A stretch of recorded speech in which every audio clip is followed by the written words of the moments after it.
When engaging in rideshare, whether driving for Uber or Lyft, do you ever consider defensive driving tactics? Well, you always should, because there is one thing that remains consistent for all of us drivers every time we're on the road.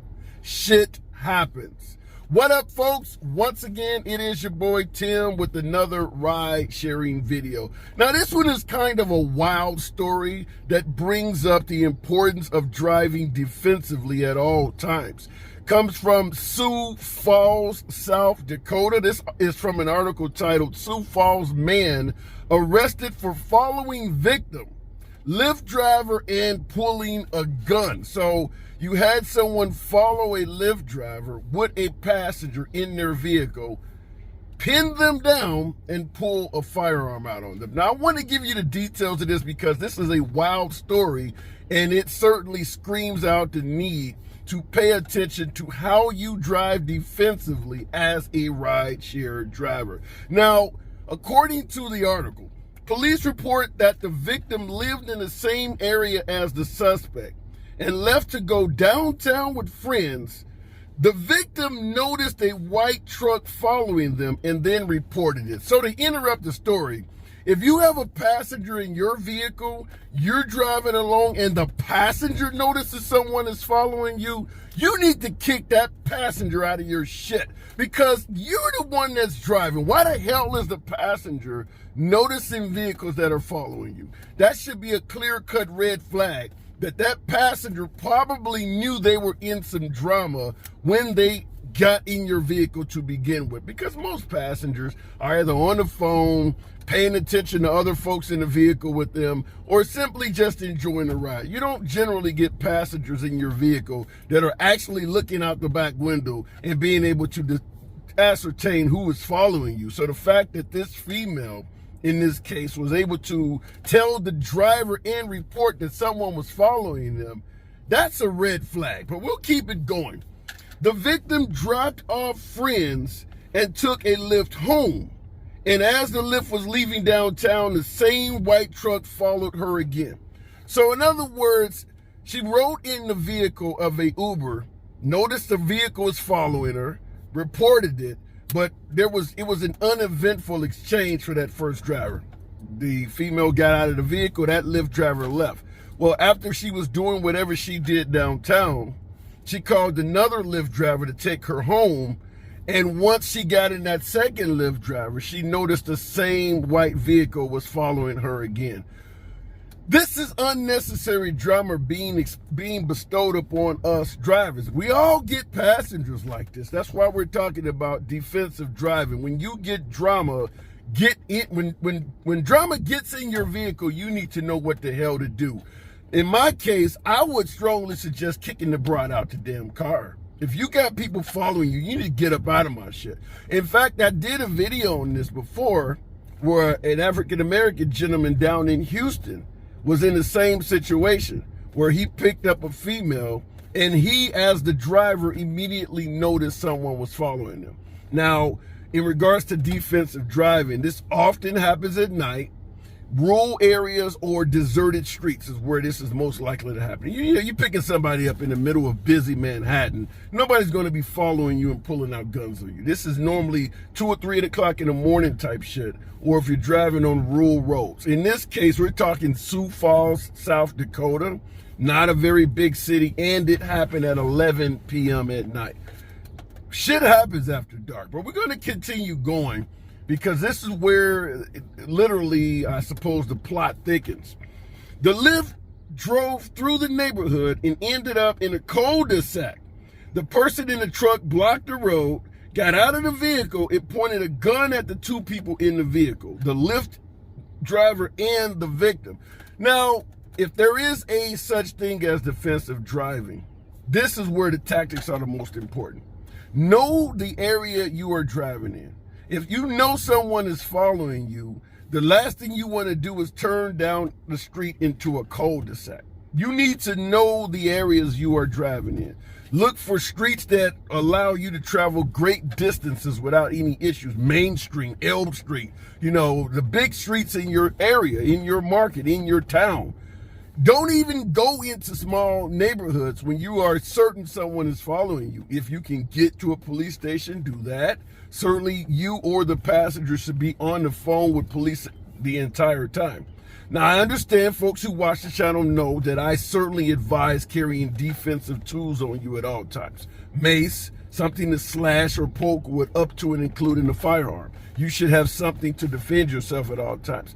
Nevertheless, I don't advise getting into optional battles. If you can avoid a battle, you win that battle. So even if you're carrying defensive tools, you still want to avoid a battle. You don't want to have to harm someone or even put yourself unnecessarily in harm's way if you have an option to avoid the conflict altogether. In this case, simply driving down a main street and radio, or better yet, calling into law enforcement until somebody can get on you would have been the best option. Do not turn her into neighborhoods. First of all, if you got a passenger in your car that has drama following you, you tell the passenger to get the hell out of the vehicle. If the passenger refuses to get the hell out of the vehicle, from that point on, that passenger is no different than the damn seat in the car. She has no say-so in where you're driving or how you're driving at that point. I gave your ass a chance to get out. Now that this person is following us, I'm going to drive the car and nothing coming from your mouth matters. I'm going to get this to somewhere safe. I'm going to drive how I need to drive in whatever manner I need to. You don't like that shit. The option remains to get the fuck out. So how he ended up in a neighborhood sounds like he possibly was still trying to take her to some destination she desired or something like that. But if you know someone is following you, do not turn down into residential neighborhoods where, you know, the streets get narrower, cars are parked in the street, and it just leaves you wide open to opportunities of being trapped, like in this case in the cul-de-sac. He should have stayed on the main street, even went for a highway if he could, where you can travel at speed and you can radio, or I keep saying radio in, but you can phone in for some type of assistance. So fortunately, neither party was injured in this case. Turns out the guy was a 53-year-old John Bryson, I think the name is. He was charged with 2 counts of aggravated assault.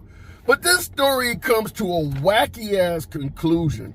Listen to the reason he gave authorities for why he pulled a gun out on this woman and the driver. And by the way, the female passenger was only 29 years of age. This is a 53-year-old dude chasing them around, pulling guns out on them.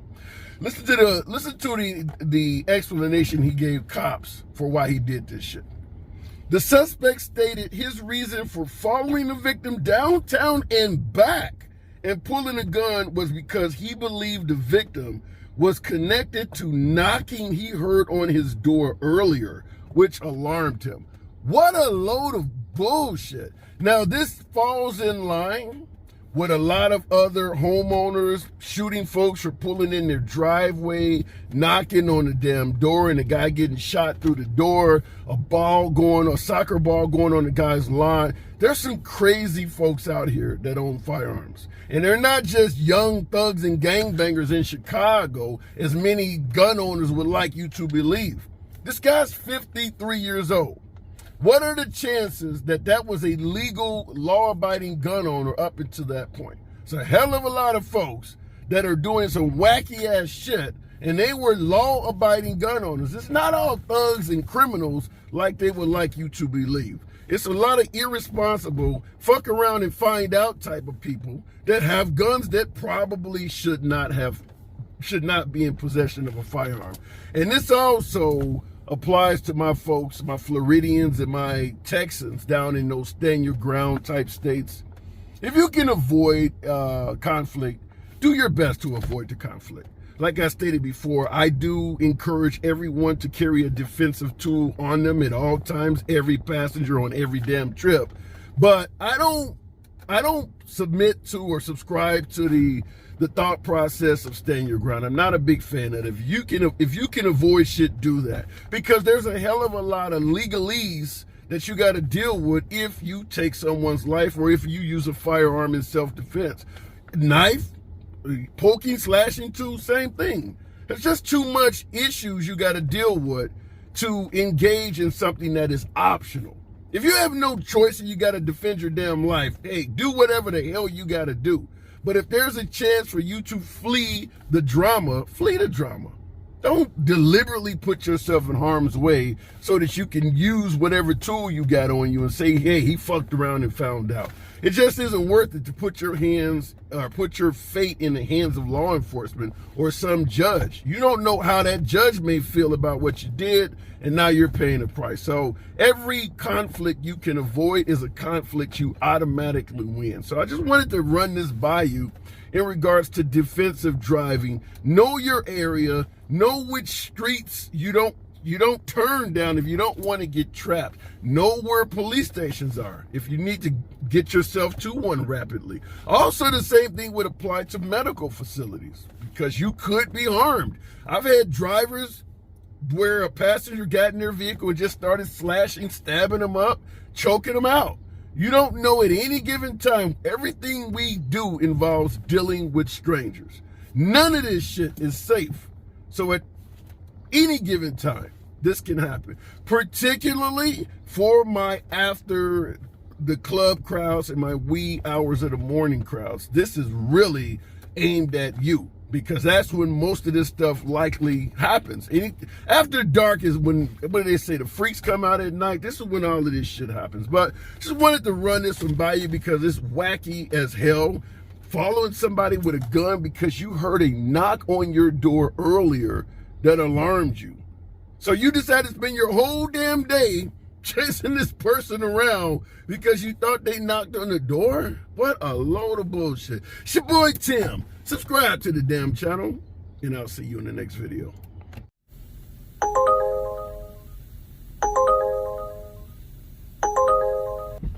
For the love.